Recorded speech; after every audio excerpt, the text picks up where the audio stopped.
ಕಾಂಗ್ರೆಸ್ಗೆ ಕೈ ವಿಶೇಷ ಕಾರ್ಯಕ್ರಮಕ್ಕೆ ಸ್ವಾಗತ. ನಾನು ಹರಿಪ್ರಸಾದ್. ಕರ್ನಾಟಕದಲ್ಲಿ ಕಾಂಗ್ರೆಸ್ ಅಧಿಕಾರವನ್ನ ಕಳೆದುಕೊಳ್ಳುತ್ತಾ ಎಷ್ಟು ಜನ ಸಚಿವರು ಗೆಲ್ತಾರೆ, ಎಷ್ಟು ಜನ ಸೋಲಬಹುದು, ಬಿಜೆಪಿ ಜೆಡಿಎಸ್ ಎಷ್ಟು ಸ್ಥಾನವನ್ನ ಗೆಲ್ಲುವ ಸಾಧ್ಯತೆ ಇದೆ, ಇದುವೇ ಇವತ್ತಿನ ವಿಶೇಷ. ಕಾಂಗ್ರೆಸ್ಗೆ ಕೈ.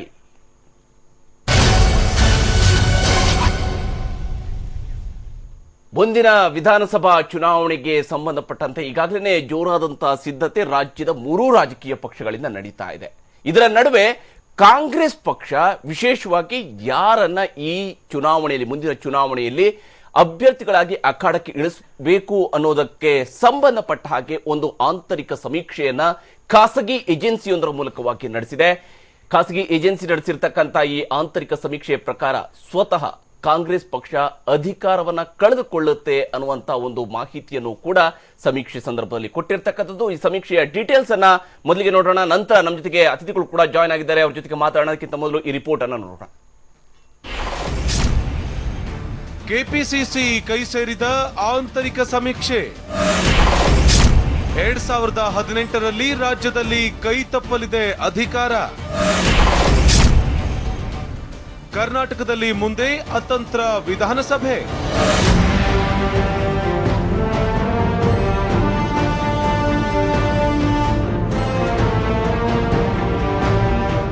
ಎಸ್, ಮುಂದಿನ ವರ್ಷ ರಾಜ್ಯದಲ್ಲಿ ವಿಧಾನಸಭೆ ಚುನಾವಣೆಯ ವರ್ಷ. ಯಾರೇ ಅಧಿಕಾರ ಹಿಡಿಬೇಕು ಅಂದ್ರೂ ಈ ವರ್ಷದಿಂದಲೇ ಕಸರತ್ತು ಜೋರಾಗಿ ಶುರು ಮಾಡಲೇಬೇಕು. ಕಾಂಗ್ರೆಸ್ ಪಕ್ಷ ಮಾಜಿ ಪ್ರಧಾನಿ ಇಂದಿರಾ ಗಾಂಧಿಯವರ ಜನ್ಮ ಶತಾಬ್ದಿ ವರ್ಷವನ್ನ ಪಕ್ಷದ ಕಾರ್ಯಕರ್ತರನ್ನ ತಲುಪೋ ಕಾರ್ಯಕ್ರಮವಾಗಿ ರೂಪಿಸಿದೆ.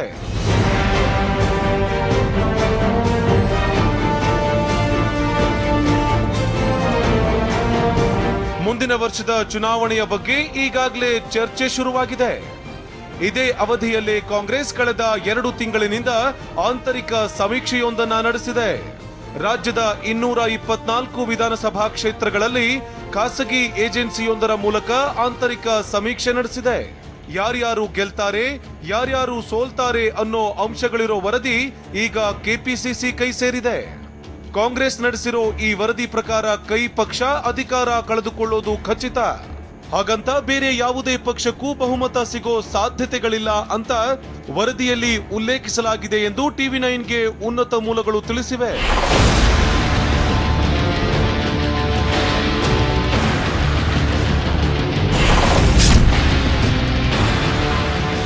ಕಾಂಗ್ರೆಸ್ ನಡೆಸಿರೋ ಸಮೀಕ್ಷೆಯ ಪ್ರಕಾರ ಕಾಂಗ್ರೆಸ್ ಹಾಗೂ ಬಿಜೆಪಿ ನಡುವೆ ಸಮಬಲದ ಹೋರಾಟವಿದೆ. ಸದ್ಯ ವಿಧಾನಸಭೆಯಲ್ಲಿ 123 ಸದಸ್ಯ ಬಲ ಹೊಂದಿರೋ ಕಾಂಗ್ರೆಸ್ 65ರಿಂದ 70 ಸ್ಥಾನಗಳಿಗೆ ಕುಸಿಯಲಿದೆ. ಪ್ರತಿಪಕ್ಷ ಬಿಜೆಪಿ ಕೂಡ ಇಷ್ಟೇ ಸೀಟು ಅಂದ್ರೆ 65ರಿಂದ 70 ಸೀಟು ಗಳಿಸಲಿದೆ ಅನ್ನೋದು ಕಾಂಗ್ರೆಸ್ನ ಆಂತರಿಕ ಸಮೀಕ್ಷೆಯಲ್ಲಿ ಕಂಡುಬಂದಿದೆ. ಜೆಡಿಎಸ್ ಅತಿ ಹೆಚ್ಚಿನ ಗಳಿಕೆಯನ್ನ ಮಾಡಿಕೊಳ್ಳಲಿದ್ದು 60ರಿಂದ 65 ಸ್ಥಾನಗಳನ್ನ ಗೆಲ್ಲೋ ಸಾಧ್ಯತೆ ಇದೆ ಅನ್ನೋದು ಕಾಂಗ್ರೆಸ್ನ ಸಮೀಕ್ಷೆಯಲ್ಲಿ ತಿಳಿದು ಬಂದಿದೆ. ಇನ್ನು ಪಕ್ಷೇತರರು 10ರಿಂದ 15 ಸ್ಥಾನಗಳಲ್ಲಿ ಗೆಲುವು ಸಾಧಿಸಬಹುದು ಅಂತ 224 ಕ್ಷೇತ್ರಗಳ ಸಮೀಕ್ಷೆಯ ವೇಳೆ ಅಭಿಪ್ರಾಯ ವ್ಯಕ್ತವಾಗಿದೆ.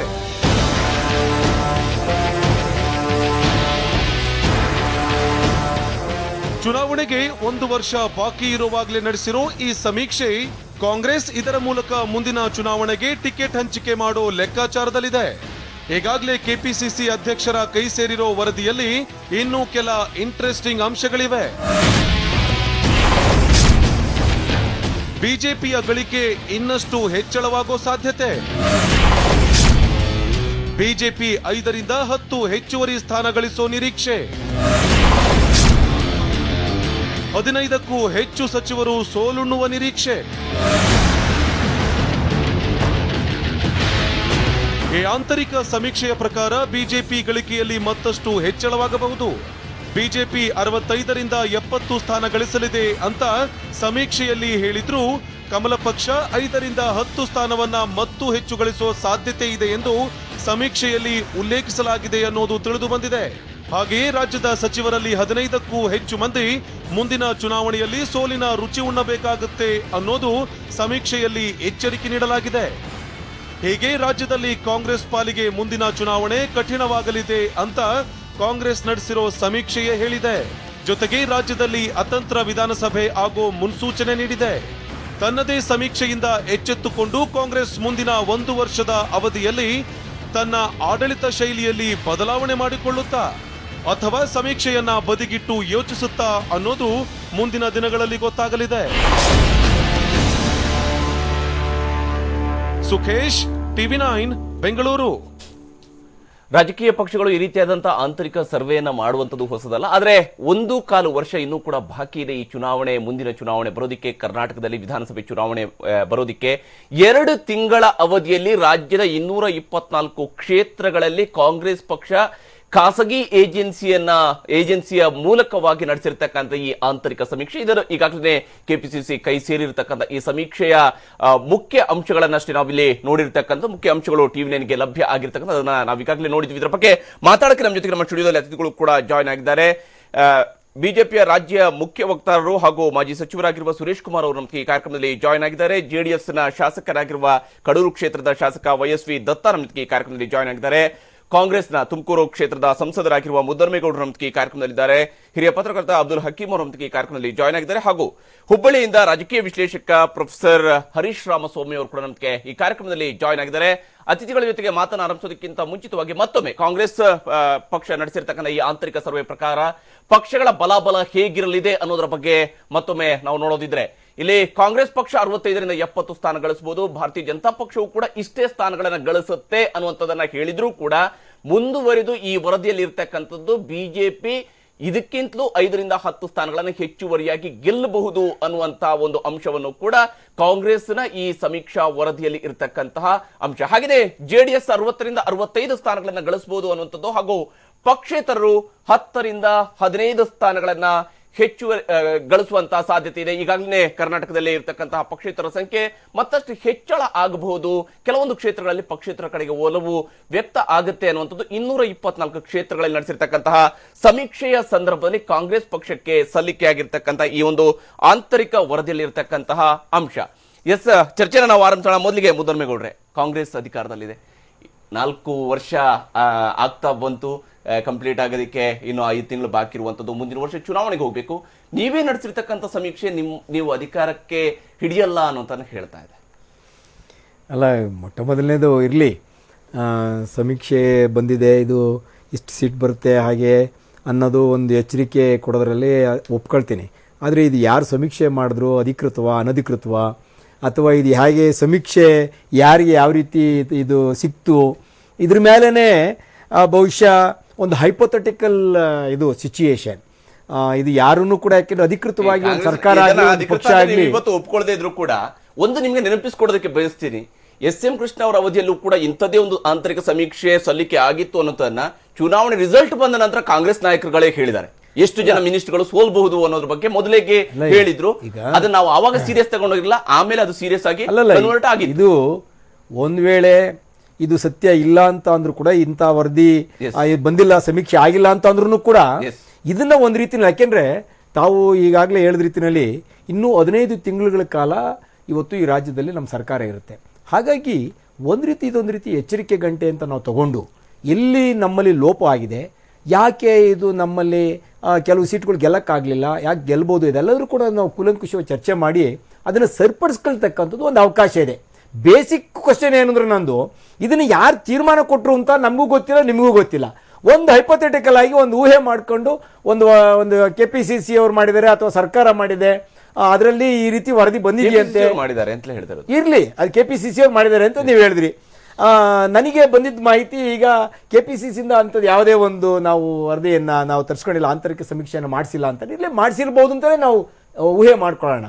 ಬಟ್ ಅಂದ್ರೆ ಬೇಸ್ಡ್ ಆನ್ ಪೊಲೀಸ್ ಇಂಟೆಲಿಜೆನ್ಸ್ ಸಾಮಾನ್ಯ ಆಡಳಿತ ಪಕ್ಷ ಇದ್ದಾಗ ಆ ಥರದ್ದೊಂದು ತಿರಸ್ಕೋತಾರೆ. ಹಾಗಾಗಿ ನನಗೇನಂದ್ರೆ, if it is survey being conducted by our party, ಅದು that is not suppose to be leak to media ಅಥವಾ ಬೇರೆಯವರಿಗೆ, ವಿರೋಧಿಗಳಿಗೆ ಗೊತ್ತಾಗ ಅಂತ. ಅದರಲ್ಲೇನು ನಮಗೆ ಪರವಾಗಿಲ್ಲ ಅಂತ ಅನ್ನೋದೊಂದು ವರದಿ ಇದ್ರೆ, ಸಮೀಕ್ಷೆ ಇದ್ರೆ, ನಾವ್ಯಾಕೆ ಅದನ್ನ ಲೀಕ್ ಮಾಡ್ಕೊಂಡು ಮಾಧ್ಯಮಗಳು ಕೊಟ್ಟು ಇದು ಮಾಡ್ತೀವಿ? ಅದನ್ನ ನಮ್ಮ ವಿತಿನ್ ದಿ ಪಾರ್ಟಿ ಇದರಲ್ಲಿ ಕುಳಿತುಕೊಂಡು ಏನಾಗಿದೆ, ತಪ್ಪಾಗಿದೆ ಸರಿಪಡಿಸ್ಕೊಂತ ಪ್ರಯತ್ನ ಮಾಡ್ತೀವಿ. ಸುರೇಶ್ ಕುಮಾರ್ ಅವರು, ತಾವು ಯಾವ ರೀತಿಯಾಗಿ ನೋಡ್ತೀರಿ ಈ ಸಮೀಕ್ಷೆ? ನಾನು ಮೊದಲೇ ಒಂದು ಪ್ರಶ್ನೆ ಕೇಳಿದೆ, ಈ ರಿಪೋರ್ಟು ನಿಮಗೆ ಸಿಕ್ಕಿದ್ದ, ನೀವು ಕದ್ದಿದ್ದ ಅಂತ. ಈಗ ಅವ್ರು ಹೇಳ್ತಾರೆ ಸೋರುವಿಕೆ ಅಂತ ಒಂದು ಹೇಳ್ತಾರೆ. ಒಂದು ಈ ಸರ್ವೆ ಯಾವ ಪ್ಯಾರಾಮೀಟರ್ಸ್ ಮಾಡಿದಾರೋ ನಮಗೆ ಗೊತ್ತಿಲ್ಲ. ಈವನ್ ವಿತೌಟ್ ದಿಸ್ ಸರ್ವೆ ರಾಜ್ಯದ ಜನತೆಗೆ ಒಂದನ್ಸಿದೆ, ಕಾಂಗ್ರೆಸ್ಸಿನ ಒಂದು ಜನಪ್ರಿಯತೆ ಕಡಿಮೆ ಆಗ್ತಾ ಇದೆ ಅಂತ. ಅದು ಬೇರೆ ಬೇರೆ ಸಂದರ್ಭದಲ್ಲಿ ವ್ಯಕ್ತ ಆಗ್ತಾ ಬಂದಿದೆ. ಇದನ್ನು ನಾವು ಕೂಡ ಹೇಳ್ತಾನೆ ಬಂದಿದ್ದೀವಿ. ಈ ಹಿಂದೆ 1000 ದಿನ ಸಂಪೂರ್ಣಗೊಂಡ ಸಮಯದಲ್ಲಿ ಈ ಕುರಿತೇ ಬಹಳ ಒಳ್ಳೆ ಅದಕ್ಕೇನು ಒಂದು ರಿಪೋರ್ಟ್ ಕೂಡ ಬಂದಿತ್ತು. ಸೊ ನಾನು ಇದನ್ನು ಮುದ್ದನ್ಮೇಗೌಡರು ಚೆನ್ನಾಗಿ ಹೇಳಿದ್ದಾರೆ. ಇದನ್ನು ನಾವು ಒಂದು ಎಚ್ಚರಿಕೆಯ ಗಂಟೆ ಅಂತ ನಾವು ತಿಳ್ಕೊಳ್ಬೇಕು ಅಂತಾನು ಕೂಡ ಒಂದು ಮಾತು ಹೇಳಿದ್ದಾರೆ. ಇದು ನಮಗೂ ಕೂಡ ಇದು ಭಾಳ ಆಶ್ಚರ್ಯ. ಯಾಕಂದರೆ ನಮಗೆ 65ರಿಂದ 70, ಇನ್ನೊಂದು 5ರಿಂದ 10 ಜಾಸ್ತಿ ಬರ್ಬೋದು ಅಂತ ಹೇಳಿದ್ದಾರೆ. ಅದಕ್ಕೋಸ್ಕರ ಇದು ಯಾವ ಪ್ಯಾರಾಮೀಟರ್ಸಲ್ಲಿ ಮಾಡಿದಾರೋ ನನಗೆ ಗೊತ್ತಿಲ್ಲ. ನಮಗೆ ಒಂದು ವಿಶ್ವಾಸ ಇದೆ, ನಾವು ಅದಕ್ಕಿಂತ ಬಹಳ ಮೇಲಿನ ಸಂಖ್ಯೆಯ ಸೀಟನ್ನು ನಾವು ತಗೊಳ್ತೀವಿ ಅಂತ ನಮ್ಗೆ ವಿಶ್ವಾಸ ಇದೆ. ಸುರೇಶ್ ಕುಮಾರ್ ಅವರು ಮಾತಾಡ್ತೀನಿ, ಹಾಗೆ ದತ್ತ ಅವ್ರ ಜೊತೆ ಕೂಡ ಮಾತಾಡ್ತೀನಿ. ಈ ವಿಚಾರದ ಬಗ್ಗೆ ಜೆಡಿಎಸ್ ಯಾವ ರೀತಿ ಈ ಸಮೀಕ್ಷೆಯನ್ನು ನೋಡುತ್ತೆ ಅನ್ನೋದ್ರ ಬಗ್ಗೆ ಕೂಡ ಮಾತಾಡೋಣ. ಚರ್ಚೆ ನಾವು ಮುಂದುವರಿಸೋಣ ಚಿಕ್ಕ ಬ್ರೇಕ್ ನಂತರ. ನಂತರ ಮತ್ತೊಮ್ಮೆ ಸ್ವಾಗತ. ನಾವು ಚರ್ಚೆನ ಮುಂದುವರಿಸೋಣ. ದತ್ತ ಅವರೇ, ತಾವು ಯಾವ ರೀತಿ, ಯಾಕಂದ್ರೆ ಇಲ್ಲಿ ಕಾಂಗ್ರೆಸ್ ಅಧಿಕಾರವನ್ನ ಕಳ್ಕೊಳ್ಳುತ್ತೆ ಅನ್ನುವಂಥದ್ದು ಪ್ರಧಾನವಾಗಿದ್ರೂ ಕೂಡ ಜೆಡಿಎಸ್ಗೆ ಒಂದಷ್ಟು ಗೇನ್ ಆಗತ್ತೆ ಅನ್ನುವಂತಹ ನಿರೀಕ್ಷೆಯನ್ನು ಕೂಡ ಈ ಒಂದು ಸಮೀಕ್ಷೆ ಹುಟ್ಟು ಹಾಕುತ್ತೆ. ಇದಕ್ಕೇನು ಹೇಳ್ತೀರಿ? ಈಗಾಗಲೇ ಮುದ್ದನ್ಮೇಗೌಡರು ಹೇಳಿರೋ ಹಾಗೆ, ಸುರೇಶ್ ಕುಮಾರ್ ಹೇಳಿರೋ ಹಾಗೆ, ಈ ಸಮೀಕ್ಷೆನ ಯಾವ ಮಾನದಂಡಗಳು ಇಟ್ಕೊಂಡು ಮಾಡಿದರು, ಯಾರು ಮಾಡಿದರು, ಹೇಗೆ ಮಾಡಿದರು, ಅದು ಎಷ್ಟು ಮಟ್ಟಿಗೆ ಅಧಿಕೃತವಾಗಿರೋದು ಅನ್ನೋದು ಇನ್ನೂ ಕೂಡ ಯಾರಿಗೂ ಸ್ಪಷ್ಟ ಇಲ್ಲ. ಹಾಗಾಗಿ ಅಂತೆ ಕಂತುಗಳ ಆಧಾರದ ಒಳಗಡೆ ನಾವು ಇಲ್ಲಿ ಕೂತ್ಕೊಂಡು ಏನೋ ಒಂದು ಚರ್ಚೆ ಮಾಡ್ತಿದ್ದೀವಿ. ಆದರೆ ಈ ಎರಡೂ ಪಕ್ಷದವ್ರಿಗಿಂತ ನೀವೇನೋ JDS ಒಂದು 60ರಿಂದ 65 ಅಂತ ತೋರಿಸ್ತಾ ಇದ್ದೀರಾ. ಇದು ನೋಡಿದರೆ ನನಗೆ ಫಸ್ಟ್ ಟೈಮ್ ಒಂದು ಸಮೀಕ್ಷೆ ನಮ್ಮನ್ನು ಭಾಳ ಸೀರಿಯಸ್ ಆಗಿ ತಗೊಂಡಿರೋದು. ಇದುವರೆಗೂ ಯಾವ ಸಮೀಕ್ಷೆಗಳು ನಮ್ಮ ಪಕ್ಷನ ಸೀರಿಯಸ್ ಆಗಿ ತಗೋತಿದ್ದೀರ. ಆಮೇಲೆ ಈ ಸಂಖ್ಯೆ 60-65 ತೋರಿಸ್ತಿದ್ದೀರಲ್ಲ, ಇದು ನೋಡಿದ ಮೇಲೆ ನನಗೆ ಅನ್ನಿಸ್ತಾ ಇದೆ ನಾವು ಗ್ಯಾರಂಟಿ ಅಧಿಕಾರಕ್ಕೆ ಬರ್ತೀವಿ ಅಂತ, ಅವರ ಓನ್ ಮೆಜಾರಿಟಿ. ಯಾಕೆ ಅದಕ್ಕೆ ನನಗೊಂದು ಈ ಸಮೀಕ್ಷೆಗಳದು ಎಷ್ಟು ಮಟ್ಟಿಗೆ ಅಧಿಕೃತ ಅನ್ನೋದ್ರ ಮೇಲೆ ನಾನು ಹೇಳ್ತಿರೋದು. ಹಿಂದೆ 1999ರಿಂದ 2004ರವರೆಗೆ SM ಕೃಷ್ಣ ಗೌರ್ಮೆಂಟ್ ಇತ್ತು. ಸಿದ್ದರಾಮಯ್ಯನವರು ಈಗಿನ ಸರ್ಕಾರಕ್ಕಿಂತ ಆ ಸರ್ಕಾರ ಭಾಳ ಕ್ರಿಯಾಶೀಲವಾಗಿತ್ತು ಅನ್ನೋ ಥರದ್ದು ಜನಗಳ ಅಭಿಪ್ರಾಯ ಇತ್ತು. 5 ವರ್ಷ ಭಾಳ ಚಟುವಟಿಕೆಯಿಂದಲೂ ಕೂಡಿತ್ತು. 2004 ಚುನಾವಣೆ ಒಳಗಡೆ ಸಮೀಕ್ಷೆ ಬಂತು. ಸಮೀಕ್ಷೆ ಬಂದಾಗ ಅದರೊಳಗಡೆಯಲ್ಲಿ ಕಾಂಗ್ರೆಸ್ ಇಷ್ಟು, BJP ಇಷ್ಟು ಅಂತ ಬಂತು. ಇತರರು ಅಂತ 2 ಅಂತ ಹಾಕಿದರು. ಆ ಇತರರಲ್ಲಿ ನಾವು JDSನವ್ರು ಸೇರ್ಕೊಂಡಿದ್ವಿ. ಇತರರು 2 ಅಂತ ಅಂದರೆ JDS ಇಲ್ವೇ ಇಲ್ಲ. ಎಲ್ಲ ಸೀಟು 224 ಕಾಂಗ್ರೆಸ್ಸು BJP ಅವರು ಹಂಚ್ಕೋತಾರೆ. JDSನವ್ರು 2 ಅಂತ. JDS ಅಲ್ಲ, ಅದರೊಳಗೆ ವಾಟಾಳ್ ನಾಗರಾಜ್ ಪಕ್ಷ, ರೈತ ಸಂಘ, ನಾವು ಯಾರೋ ಇಬ್ಬರು ಥರ 2 ಅಂತ ಹಾಕಿದರು. ಆಗ ನಾವು 58 ಸೀಟ್ ಗೆದ್ವಿ. 2 ಅಂತ ಸಮೀಕ್ಷೆ ತೋರಿಸಿದಾಗ 58 ತಗೊಂಡ್ವಿ. ನಾನು ಮ್ಯಾಥಮೆಟಿಕ್ಸ್ ಮೇಷ್ಟು 2 ಇದ್ದಾಗ 58 ಬಂದರೆ 65 ಅಂತ ನೀವು ತೋರಿಸ್ತಿದ್ರೆ ಗ್ಯಾರಂಟಿ ನಾವು 125ಕ್ಕೆ ಬರ್ತೀವಿ. ಅದೇ ಸರ್ವೆ ಅವ್ರು ಈ ಸರ್ವೆ ಮಾಡ್ಯಾರಂತ ಏನು ಗ್ಯಾರಂಟಿ? ಅಲ್ಲ ನಾನು ಹೇಳ್ತಿರೋದು ಅಂದರೆ, ನಾನು ಯಾಕೆ ಹೇಳಿದೆ ಅಂದರೆ, ಇವೆಲ್ಲವೂ ನನಗೆ ಉದಾಹರಣೆ ಯಾಕೆ ಹೇಳಿದೆ ಅಂದರೆ, ಇದನ್ನು ನಾನು ತಮಾಷೆಗೆ ಹೇಳ್ತಾ ಇಲ್ಲ. ಈ ಸಮೀಕ್ಷೆಗಳ ಅಧಿಕೃತತೆ, ಅವರು ಅಳವಡಿಸ್ಕೊಂಡಿರೋ ಮಾನದಂಡ, ಇದು ಬಹಳ ಮುಖ್ಯ ಆಗುತ್ತೆ. ಆದರೆ ಒಂದು ಸ್ಪಷ್ಟವಾಗಿರೋ ಒಂದು ಗೋಡೆ ಬರಹ ಇದೆ. ಕಾಂಗ್ರೆಸ್ಸಿನ ಜನಪ್ರಿಯತೆ ಕುಸಿದೆ, ಅದು ಅಧಿಕಾರಕ್ಕೆ ಬರುವಷ್ಟು ಮೆಜಾರಿಟಿ ಬರೋಲ್ಲ, ಅದರ ಸ್ಥಾನಗಳ ಸಂಖ್ಯೆ ಕಮ್ಮಿ ಆಗುತ್ತೆ, ಇಂತಿಂಥ ಮಂತ್ರಿಗಳು ಸೋಲಬಹುದು ಅಂಥೇಳಿ ಸಮೀಕ್ಷೆಯವರು ಹೇಳಬೇಕಾದ್ದಿಲ್ಲ. ಸುಮ್ಮನೆ ನಾವು ಹಾಗೇ ಕೂತ್ಕೊಂಡು ಜನಗಳು ಆ ಕಾರ್ಯವೈಖರಿಗಳು, ಅವ್ರದ್ದು ಮಂತ್ರಿಗಳು ಕಾರ್ಯವೈಖರಿ ನೋಡಿದರೂ ಕೂಡ ನಾವು ಹೇಳ್ಬೋದಾಗತ್ತೆ. ಅದರಲ್ಲಂತೂ ಕೂಡ ನಾವು ಈ ಹಳ್ಳಿಗಾಡಿನ ಶಾಸಕರಾಗಿರೋ ನಮ್ಮಂಥ ಗ್ರಾಮೀಣ ಭಾಗದ ಶಾಸಕರಿದ್ದೀವಲ್ಲ, ನಾವು ದಿನ ಬೆಳಗಾದರೆ ತಾಲೂಕು ಆಫೀಸು, ತಹಸೀಲ್ದಾರ್ ಆಫೀಸು, ಹಳ್ಳಿ, ನಾಡು ಕಚೇರಿ, ಜನಗಳು ಬರೋದು ಹೋಗೋದು ಇವೆಲ್ಲ ನೋಡ್ತಾ ಇರ್ತೀವಿ. ಅಲ್ಲಿ ಆ ವಾತಾವರಣ ಹೇಗಿದೆ ಅಂದರೆ, ಎಲ್ಲೋ ಒಂದು ಕಡೆ ಸರ್ಕಾರದಿಂದ ದುಡ್ಡು ಬರ್ತಿಲ್ಲ, ಅಭಿವೃದ್ಧಿ ಕೆಲಸಗಳಾಗ್ತಾ ಇಲ್ಲ. ಇವತ್ತು ಅನ್ನೋದಕ್ಕೆ 3 ವರ್ಷಕ್ಕೆ ಟೆಂಡರ್ ಕರೀತಾರೆ. ಅನೌನ್ಸ್ ಮಾಡೋದು 1 ವರ್ಷ ಆದರೆ ಯಾವತ್ತೋ ಮಾಡ್ತಾರೆ. 10 ರೂಪಾಯಿ ಅಂತ ಅನೌನ್ಸ್ ಮಾಡ್ತಾರೆ, 8 ಅಣಿ ಬಿಡುಗಡೆ ಮಾಡ್ತಾರೆ. ಈ ಥರದ್ದನ್ನು ನಾವು MLAಗಳು, ಪ್ರತಿಪಕ್ಷದ MLAಗಳು ರಾಜಕೀಯಕ್ಕೆ ಹೇಳೋದಲ್ಲ, ಜನಗಳಿಗೂ ಆ ಥರದ್ದು ಗೊತ್ತಾಗ್ತಾ ಇದೆ, ಏನು ಕೆಲಸ ಆಗ್ತಾ ಇಲ್ಲ ಅಂತ. ಮತ್ತು ಎಲ್ಲಕ್ಕಿಂತ ಮುಖ್ಯವಾಗಿ ಜನಕ್ಕೆ ಒಂದು ಸರ್ಕಾರ ಇದೆ ಅನ್ನೋ ಭಾವನೆಯೇ ಬರ್ತಾ ಇಲ್ಲ. ಇದು ಬಹಳ ದೊಡ್ಡ ದುರಂತ. ಸಿದ್ದರಾಮಯ್ಯನವ್ರ ಬಗ್ಗೆ ಅಷ್ಟೊಂದು ನಿರೀಕ್ಷೆ ಇಟ್ಕೊಂಡಿದ್ದಂಥ ಇದುಗಳು ಜನ ಈಗ ಹೇಗಾಗಿದ್ದಾರೆ ಅಂದರೆ ಒಂದು ಸರ್ಕಾರ ಈ ರಾಜ್ಯದಲ್ಲಿ ಇದೆ ಅನ್ನೋ ಭಾವನೆಯೇ ಅವ್ರು ಬೆಳೆಸ್ಕೋತಾ ಇಲ್ಲ. ಹಾಗಾಗಿ ಇದಕ್ಕೆ ಸಮೀಕ್ಷೆನೇ ಬೇಕಿಲ್ಲ. ಒಂದು ಥರದೊಳಗಡೆ ಕಾಂಗ್ರೆಸ್ಸು ಬರೋದಿಲ್ಲ, ಕಾಂಗ್ರೆಸ್ಗೆ ಕಷ್ಟ, ಕಾಂಗ್ರೆಸ್ಸಿನ ಮಂತ್ರಿಗಳಿಗೆ ಕಷ್ಟ, ಕಾಂಗ್ರೆಸ್ಸಿನ ಸಂಖ್ಯಾಬಲ ಕುಗ್ಗಲಿದೆ ಅನ್ನೋದನ್ನ ಯಾವ ಜ್ಯೋತಿಷ್ಯೂ ಬೇಡ, ಯಾವ ಸಮೀಕ್ಷೆಯೂ ಬೇಡ. ದತ್ತವರೇ, ಪ್ರೊಫೆಸರ್ ಹರೀಶ್ ರಾಮಸ್ವಾಮಿ ಅವರೇ, ತಾವು ಯಾವ ರೀತಿಯಾಗಿ ನೋಡ್ತೀರಿ? ಯಾಕಂದ್ರೆ ಕೆಪಿಸಿಸಿಯಿಂದ ನಡೆಸಿರ್ತಕ್ಕಂಥ ಈ ಆಂತರಿಕ ಸಮೀಕ್ಷೆ ಅನ್ನುವಂಥದ್ದೇ ಅದರಲ್ಲಿ ಇರ್ತಕ್ಕಂಥ ಈ ಮಾಹಿತಿ ಮತ್ತು ಅದರ ಪ್ರಕಾರ ಕಾಂಗ್ರೆಸ್ ಅಧಿಕಾರವನ್ನ ಕಳ್ಕೊಳ್ಳುತ್ತೆ. ಹಾಗಿದ್ದಲ್ಲಿ ಬಿಜೆಪಿಯನ್ನು ಮಿಷನ್ 150 ಅಂತ ಹೇಳ್ತಾ ಇದೆ. ಅವರ ಮಿಷನ್ 150 100 ಕ್ರಾಸ್ ಆಗುವಂತ ಚಾನ್ಸಸ್ ಕೂಡ ಇಲ್ಲ ಅನ್ನುವಂಥದ್ದು ಈ ಸಮೀಕ್ಷೆಯಲ್ಲಿ ಹೇಳುತ್ತೆ. ಇದರ ಬಗ್ಗೆ ತಾವೇನು ಹೇಳ್ತೀರಿ? ಹರಿಪ್ರಸಾದ್, ಈಗ 3 ಜನ ಮಾತಾಡಿದ್ದು ಕೇಳಿಸ್ಕೊಂಡೆ ನಾನು. ಮತ್ತು ಅವರೆಲ್ಲ ನಿಜವಾದ ಪೊಲಿಟಿಕಲ್ ಎಕ್ಸ್ಪೀರಿಯನ್ಸ್ ಇರ್ತಕ್ಕಂಥವ್ರು. ಅವ್ರು 3 ಜನ ಮಾತಾಡಿದ್ರಲ್ಲಿ ಒಂದು ಫ್ಯಾಕ್ಟ್ ಏನಿದೆ ಅಂತ ಹೇಳಿದ್ರೆ, they are partially ready to believe the ಸಮೀಕ್ಷೆ. ಪಾರ್ಷಿಯಲಿ ಯಾಕೆ ಬಿಲೀವ್ ಮಾಡ್ತಾರೆ ನನಗೆ ಅರ್ಥ ಆಗಲ್ಲ. ತಮ್ಮ ಪಾರ್ಟಿಯ ವಿಚಾರ ಬಂದಾಗ they have apprehensions, but when it comes to the question of Congress they are willing to believe it. ನನಗೆ ಆಪ್ಟಿಮಿಸಮ್ ಎಲ್ಲದರಲ್ಲೂ ಇಟ್ಕೊಂಡು ಆ 3 ಅಂಶಗಳನ್ನ ನಾನು ತೆಗೆದುಕೊಂಡಾಗ ಕಾಂಗ್ರೆಸ್ಸಿನ 4 ಫೇಲ್ಯೂರ್ಸ್ಗಳನ್ನ ಬ್ರಾಡ್ ಆಗಿ ನೋಡುವ. ಮೊದಲನೇದು ಡೆಲಿವರಿ ಆಫ್ ಗವರ್ನೆನ್ಸ್. ಬಹುಶಃ ಈಗ ಎಲ್ಲರೂ ಅದನ್ನು ಒಪ್ಕೊಳ್ತಾರೆ, ಆ failure of delivery of governance ಇದೆ. ಕರಪ್ಷನ್ ಅಲಿಗೇಷನ್ಸ್ ಇದಾವೆ, ಸ್ಕ್ಯಾಂಡಲ್ಸ್ ಇದಾವೆ, ಫ್ಯಾಕ್ಷನಲಿಸಮ್ ಇದೆ. ಇವರು ಈ 4 ಅಂಶಗಳ ಸಾಕು ಕಾಂಗ್ರೆಸ್ಸಿನ ಈ ಒಂದು ಪರಿಸ್ಥಿತಿಗೆ ಕಾರಣ ಏನು ಅನ್ನೋದನ್ನ ನಾವು ಎಕ್ಸ್ಪ್ಲೇನ್ ಮಾಡಲಿಕ್ಕೆ ಸಾಧ್ಯ ಆಗ್ತಾ ಇದೆ. ಇದು ಒಂದು ಸಮೀಕ್ಷೆ ನಾವು ಸೀರಿಯಸ್ ಆಗಿ ತೆಗೆದುಕೊಳ್ಳೋದು ಬೇಡ ಅಂತ ಹೇಳಿದ್ರು ಕೂಡ all of them have agreed that this is a ಎಚ್ಚರದ ಗಂಟೆ ಅಂತ. ಈ ಎಚ್ಚರದ ಗಂಟೆ ಕೇವಲ ಕಾಂಗ್ರೆಸ್ ಮಾತ್ರ ಆಗಬೇಕು, ಬಿಜೆಪಿಗೆ ಬೇಡ ಅಥವಾ ಜೆಡಿಎಸ್ ಬೇಡ ಅಂತ ಯಾಕೆ ಹೇಳಬೇಕು? ನನಗೆ ಜೆಡಿಎಸ್ಗೂ ಇದು ಬೇಕು. ಯಾಕೆ ಅಂತ ಹೇಳಿದ್ರೆ ಜೆಡಿಎಸ್ ನನಗೆ ಥರ್ಡ್ ಆಲ್ಟರ್ನೇಟಿವ್ ಇನ್ ಕರ್ನಾಟಕ ಪಾಲಿಟಿಕ್ಸ್.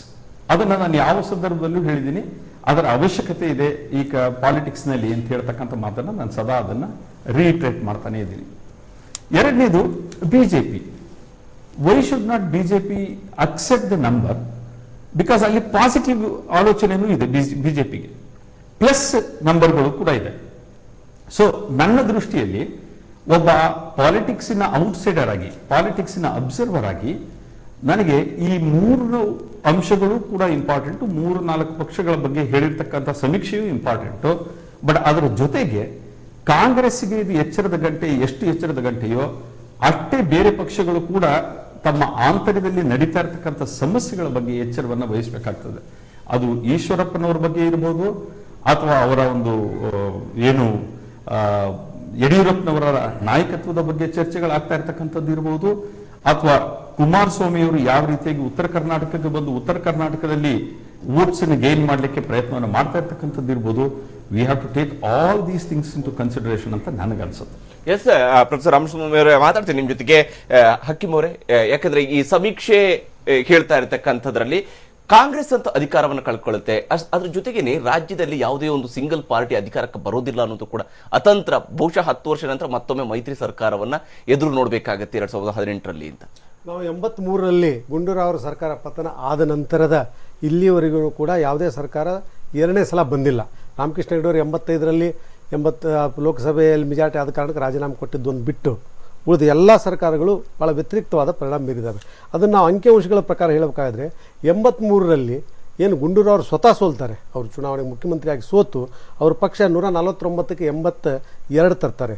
ರಾಮಕೃಷ್ಣ ಹೆಗಡೆ ಅವರು 89ರಲ್ಲಿ ಸೋತಾಗ ಅವ್ರ ಪಕ್ಷ 24 ಸ್ಥಾನ ಮಾತ್ರ ಗೆಲ್ಲುತ್ತೆ. ಅವರು ವಿರೋಧ ಪಕ್ಷ ಆಗಬೇಕು ಆಗಬಾರ್ದು ಅನ್ನೋ ಲೆವೆಲ್ಗೆ ಬಂದು ನಿಂತಿರುತ್ತೆ.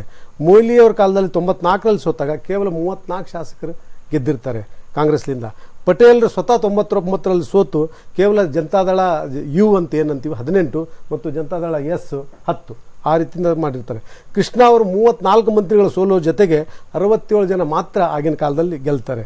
ಅದೇ ರೀತಿಯಿಂದ ಕುಮಾರಸ್ವಾಮಿ ಅವರ ಕಾಲದಲ್ಲಿ ಕೂಡ ಮುಖ್ಯಮಂತ್ರಿ ಆಗಿ ಅವರು ಕೆಳಗಡೆ ಇಳಿದ ನಂತರ ಒಂದು ಚುನಾವಣೆ ಆಗ್ತಲ್ಲ, ಆವಾಗ ಕೇವಲ 28 ಸ್ಥಾನಗಳನ್ನು ಮಾತ್ರ ಕುಮಾರಸ್ವಾಮಿ ಪಕ್ಷ ಗೆಲ್ಲುತ್ತೆ. ಶೆಟ್ಟರ್ ಅವ್ರ ಕಾಲದಲ್ಲಿ 17 ಮಂತ್ರಿಗಳು ಸೋಲ್ತಾರೆ, 40 ಜನ ಗೆಲ್ತಾರೆ. ಅಲ್ಲಿಗೆ ಪ್ರತಿಯೊಂದು ಸರ್ಕಾರದಲ್ಲಿ ಕೂಡ ಮಂತ್ರಿಗಳಾದವರು ಕನಿಷ್ಠ ಪಕ್ಷ 15ರಿಂದ 20 ಜನ ಸೋಲ್ತಾನೇ ಇದ್ದಾರೆ. ಅತಿ ಹೆಚ್ಚು ಸೋತಿದ್ದ ಕೃಷ್ಣ ಅವರ ಕಾಲದ ಮಂತ್ರಿಮಂಡಲದಲ್ಲಿ. ಹೀಗಾಗಿ ಇವರೇ ಏನು ಯಾರು ಮಂತ್ರಿಗಳು ಅಂತ ಹೇಳ್ತೀವಿ ಅವರೇ ಹೊರೆ ಆಗ್ತಾರೆ. ಈಗಲೂ ಕೂಡ ಸಮೀಕ್ಷೆ ಬಗ್ಗೆ ಗೆಳೆಯರು ಬಹಳಷ್ಟು ಹೌದು ಅಲ್ಲೋ ಅನ್ನೋದು ಕೇಳಿದ್ರು. ಇದು ಸ್ವತಃ ಪರಮೇಶ್ವರರು ಬೆಳಗಾಂ ಅಧಿವೇಶನದ ಕಾಲದಲ್ಲಿ ಅಧಿಕೃತ ಅಲ್ಲದಿದ್ದು ಅನಧಿಕೃತವಾಗಿ ಪತ್ರಕರ್ತರ ಜೊತೆ ಮಾತಾಡ್ತಾ ಇಂಥ ಒಂದು ಆಂತರಿಕ ಸಮೀಕ್ಷೆ ಮಾಡ್ತಾ ಇದ್ದೀವಿ ಅನ್ನೋ ಒಂದು ವಿಚಾರಗಳನ್ನು ಹೇಳಿದ್ರು. ಇತ್ತೀಚೆಗೆ 2-3 ದಿನಗಳ ನಂತರ ಇದು ಒಂದು ಬಂತು, ಆಂತರಿಕ ಸಮೀಕ್ಷೆ ಬಂತು. ಆಂತರಿಕ ಸಮೀಕ್ಷೆಗಳು ನಮ್ಮ ಮುದ್ದಹನುಮೇಗೌಡರು ಹೇಳಿದಾಗ ಇದೊಂದು ಎಚ್ಚರದ ಗಂಟೆ ಆಗಬೇಕು ಅಂತ ಹೇಳ್ತಾ ಇದ್ದಾರೆ. ಆದರೆ ಸರ್ಕಾರದಲ್ಲಿ ಇದ್ದವ್ರಿಗೆ ಇದು ಎಚ್ಚರದ ಗಂಟೆ ಎಂದೂ ಆಗಿಲ್ಲ. ಎಲ್ಲ ಕಾಲದಲ್ಲೂ ಶಂಕರ ಬಿದ್ರಿಯವರು ಸ್ವತಃ ಆಂತರಿಕ ಸಮೀಕ್ಷೆ ಮಾಡಿ ಪಟೇಲರು ಮುಂದಿದ್ದಾಗ ನಾನೇ ಮುಂದಿದ್ದೆ, ಆದರೆ ಅವ್ರಿಗೆ ಎಚ್ಚರನೇ ಆಗಲಿಲ್ಲ ಪಟೇಲರು ಸೋಲುವಾಗ. ಹೀಗಾಗಿ ಯಾವ ಸರ್ಕಾರಕ್ಕೂ ಕೂಡ ತಾವು ಸೋಲ್ತಾ ಇದ್ದೀವಿ ಅನ್ನೋ ಭಾವನೆ ಬರೋದಿಲ್ಲ. ಬಹುಶಃ ಈ ಆಂತರಿಕ ಸಮೀಕ್ಷೆ ಹಿನ್ನೆಲೆಯಲ್ಲೇ ಇವತ್ತು ಸಿದ್ದರಾಮಯ್ಯವರು ಇಬ್ರಾಹಿಂ ಅವರ ಮನೆಗೆ ಹೋಗಿರ್ಬೋದು. ಯಾಕಂದರೆ ಅವ್ರಿಗೆ ಬಹಳ ಇಂಪಾರ್ಟೆಂಟ್ ಇರೋದು, ಈಗ ನೋಡಿ ಶ್ರೀನಿವಾಸ್ ಪ್ರಸಾದ್ ಅವರ ಪ್ರಚಾರ ಏನಾಗ್ತಾ ಇದೆ ಅಂತಂದರೆ ಮುಖ್ಯವಾಗಿ ದಲಿತರನ್ನು ತುಳಿತಾ ಇದ್ದಾರೆ ಸಿದ್ದರಾಮಯ್ಯ, ಕೇವಲ ತಾವೊಬ್ಬರೇ ಲೀಡರ್ ಆಗ್ತಾ ಇದ್ದಾರೆ. ಒಂದು ಎರಡನೇದ್ದು ಖರ್ಗೆ ಅವರು ಕೂಡ ನನ್ನನ್ನು ಮುಗಿಸ್ತಾ ಇದ್ದಾರೆ ಮತ್ತು ದಲಿತರನ್ನು ಮುಗಿಸ್ತಾ ಇದ್ದಾರೆ. ಅವರು ಕೇವಲ ತಾವು ಮತ್ತು ತಮ್ಮ ಕುಟುಂಬದವರನ್ನು ರಕ್ಷಣೆ ಮಾಡ್ತಾ ಇದ್ದಾರೆ. ಪರಮೇಶ್ವರು ತಮ್ಮ ಹಿತಾಸಕ್ತಿಯಲ್ಲಿ ತೊಡ್ಕೊಂಡಿದ್ದಾರೆ, ಅವರು ಮೂಕ ಕಿವುಡರ ಪ್ರಾಶುಪಾಲರಾಗಿದ್ದಾರೆ ಅನ್ನೋ ಮಾತು ಹೇಳಿದ್ದಾರೆ. ಹಾಗಾದರೆ ಅವರು ಹೇಳೋದ್ರ ಮೂಲಕ ಕಾಂಗ್ರೆಸ್ ಪಕ್ಷದ ಅತಿ ಹೆಚ್ಚು ಹೋಟೆ ಬ್ಯಾಂಕ್ ಏನಿದೆ ಎಸ್ಸಿಗಳನ್ನು ಅವರು ವಾಪಸ್ ತೆಗೆದುಕೊಂಡು ಬಿಜೆಪಿಗೆ ತರುವಂಥ ಚಾನ್ಸಸ್ ಇದೆ. ಆಮೇಲಿಂದ ಈಗೇನಿದೆ ಜಮೀರ್ ಅಹ್ಮದ್ ಖಾನು ಮತ್ತು ಅನ್ಸಾರಿ ಈಗಾಗಲೇ ಜನತಾದಳದಿಂದ ಹೊರಗಡೆ ಕಾಲಿಟ್ಟಿರೋ ಕಾರಣಕ್ಕೆ ಈಗ ಇಬ್ರಾಹಿಂ ಅವರು ಕೂಡ ಆ ಕಡೆ ಹೋದರೆ ಇಬ್ರಾಹಿಂ ಅವರು ಒಂದು ವೇವ್ ಕ್ರಿಯೇಟ್ ಮಾಡ್ಬೋದು, ಒಂದು ರಂಜನೀಯವಾಗಿ ಮಾತಾಡಿಬಿಟ್ಟು ಒಂದು ಪಕ್ಷಕ್ಕೆ ಜನ ಸೇರಿಸ್ಬೋದು. ಆದರೆ ಅವರು ಮತ ಪರಿವರ್ತನೆ ಎಷ್ಟಾಗ್ತಾರೋ ಗೊತ್ತಿಲ್ಲ. ಅಷ್ಟು ಡ್ಯಾಮೇಜು ಕೂಡ ಆಗಲಿಕ್ಕೆ ಬಿಡಬಾರ್ದು ಅನ್ನೋ ಕಾರಣಕ್ಕೆ ಇವತ್ತು ಸಿದ್ದರಾಮಯ್ಯವರು ಮುಸ್ಲಿಮರನ್ನ ಅವರನ್ನು ಭೇಟಿ ಆಗಿಬಿಟ್ಟು ಇವತ್ತು ಇಬ್ರಾಹಿಮರನ್ನು ಬ್ಲಾಕ್ ಮಾಡಿದ್ದಾರೆ ಜನತಾದಳಕ್ಕೆ ಹೋಗಲಾರ್ದಾಗೆ. ಇವೆಲ್ಲ ನೋಡಲಾಗಿ ನನಗನ್ಸುತ್ತೆ ಈ ಸಮೀಕ್ಷೆಯ ಒಂದು ದೃಷ್ಟಿ ಇದೆಯಲ್ಲ, ವ್ಯೂ ಅಂತ ಹೇಳ್ತೀವಲ್ಲ, ಇದು ಸರಿ ಇದೆ. 5-10 ಹೆಚ್ಚು ಕಡಿಮೆ ಆಗ್ತಾವಂತಲ್ಲ. ನನಗೆ ಇದರಲ್ಲಿ ಬಹುಶಃ ಬಿಜೆಪಿ ಹೆಚ್ಚಾಗ್ಬೋದು ಹೊರತಾಗಿ ಕಾಂಗ್ರೆಸ್ ಪಕ್ಷ ಈಗಿರೋದು ಪೊಸಿಷನ್ಗಿಂತಲೂ ಕಡಿಮೆ ಇದೆ ಅಂತಲೇ ನನಗನ್ಸುತ್ತೆ. ಎಸ್, ಇದ್ರ ಬಗ್ಗೆ ಚರ್ಚೆನ ನಾವು ಮುಂದುವರಿಸೋಣ. ಯಾಕಂದ್ರೆ ಇಲ್ಲಿ 3 ಪಕ್ಷಗಳವರು ಕೂಡ ಆರಂಭದಲ್ಲಿನೇ ಹೇಳಿರ್ತಕ್ಕಂಥ ಸಮೀಕ್ಷೆ ಹೌದು ಅಲ್ವೋ ನಡೆದಿದ್ಯಾ ಅದರ ಬಗ್ಗೆ ಏನೋ ಒಂದಷ್ಟು ಡೌಟ್ಸ್ ನ ಹೊರತಾಗಿಯೂ ಕೂಡ ಇದರಲ್ಲಿರ್ತಕ್ಕಂಥ ಒಂದಷ್ಟು ಅಂಶಗಳ ಬಗ್ಗೆ ಅವರದೇ ಆದಂತಹ ಪಾಸಿಟಿವ್ ಮತ್ತು ನೆಗೆಟಿವ್ ಅಂಶಗಳನ್ನ ಹೇಳ್ತಾರೆ. ಆದ್ರೆ ಕಾಂಗ್ರೆಸ್ಗೆ ಎಷ್ಟು ಇದು ಮುಖ್ಯನೋ ಹಾಗೆ ಬಿಜೆಪಿ ಮತ್ತು ಜೆಡಿಎಸ್ ನ ವಿಚಾರದಲ್ಲೂ ಕೂಡ ಕೆಲವೊಂದು ಅಂಶಗಳನ್ನ ನಾವು ಗಮನಿಸಬೇಕು. ಹೇಗಿದು ಪಾಸಿಟಿವ್ ಆಗುತ್ತೆ, ಬಿಜೆಪಿ ಹೇಳ್ತಾ ಇರ್ತಕ್ಕಂಥ ಮಿಷನ್ 150 ಎಲ್ಲಿಗೆ ಹೋಗುತ್ತೆ, ಜೆಡಿಎಸ್ ನ ರಾಜ್ಯಾಧ್ಯಕ್ಷರು ಹೇಳ್ತಾರೆ ನಾವು 120 ಗೆಲ್ತೀವಿ ಅನ್ನುವಂಥದ್ದನ್ನ ಹೇಳಿದ್ರು. ಮೊನ್ನೆ ಮುಖ್ಯಮಂತ್ರಿ ಸಿದ್ದರಾಮಯ್ಯ ಅವರು ಕೂಡ ಹೇಳಿದ್ರು ನಾವು 120 ಸ್ಥಾನ ಗೆಲ್ತೀವಿ ಅಂತ ಹೇಳಿ. ಆದ್ರೆ ಆ ಧೈರ್ಯ ಸಿದ್ದರಾಮಯ್ಯನವರು 2013ರಲ್ಲಿ ಹೇಳಿದಷ್ಟೇ ಧೈರ್ಯ ಈಗ ಅವರ ಮಾತ್ರಲ್ಲೇ ವ್ಯಕ್ತ ಆಗ್ತಾ ಇಲ್ಲ. ಅದು ಹಾಗಾದ್ರೆ ಯಾಕೆ? ಇದರ ಬಗ್ಗೆ ಕೂಡ ಚರ್ಚೆ ಮುಂದುವರಿಸೋಣ ಚಿಕ್ಕ ಬ್ರೇಕ್ ನಂತರ.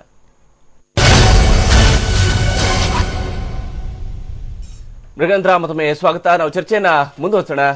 ಮುದ್ದಹನುಮೇಗೌಡ್ರೆ, ಈಗ ನೀವು ಹೇಳ್ತಾ ಇರುವಂತದ್ದು ಹೌದು ಇದು ಎಚ್ಚರಿಕೆ ಗಂಟೆ ಇದೆ ಅಂತೇಳಿ. ನೀವು 2013ರಲ್ಲಿ ಅತ್ಯಂತ ಧೈರ್ಯವಾಗಿ ಹೇಳ್ತಾ ಇದ್ರೆ ನಾವು 120 ಗೆದ್ದೇ ಗೆಲ್ತೀವಿ ಅನ್ನುವಂಥದ್ದನ್ನ ಹೇಳ್ತಾರೆ.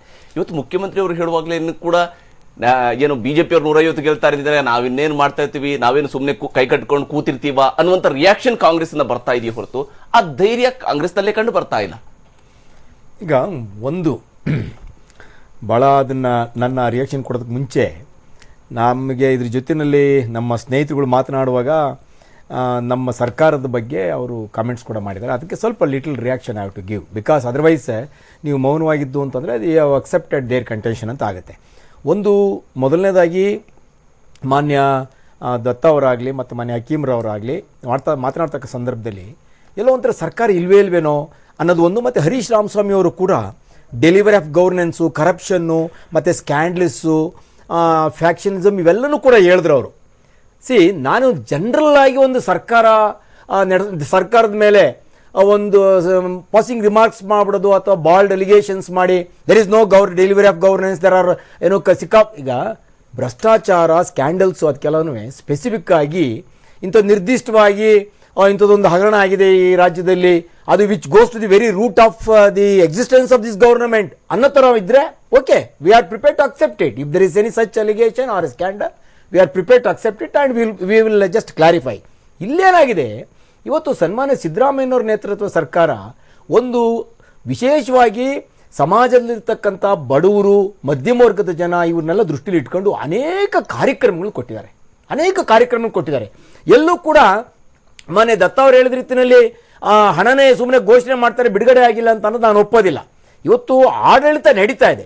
ಸಣ್ಣ ಪುಟ್ಟ ಒಂದು ಈಗ ವ್ಯವಸ್ಥೆನಲ್ಲಿ ಏನಾಗ್ತದೆ, ಯಾವುದೋ ಒಂದು ಸಣ್ಣ ಇದು ಬಂದ ತಕ್ಷಣ you cannot blame the entire administration.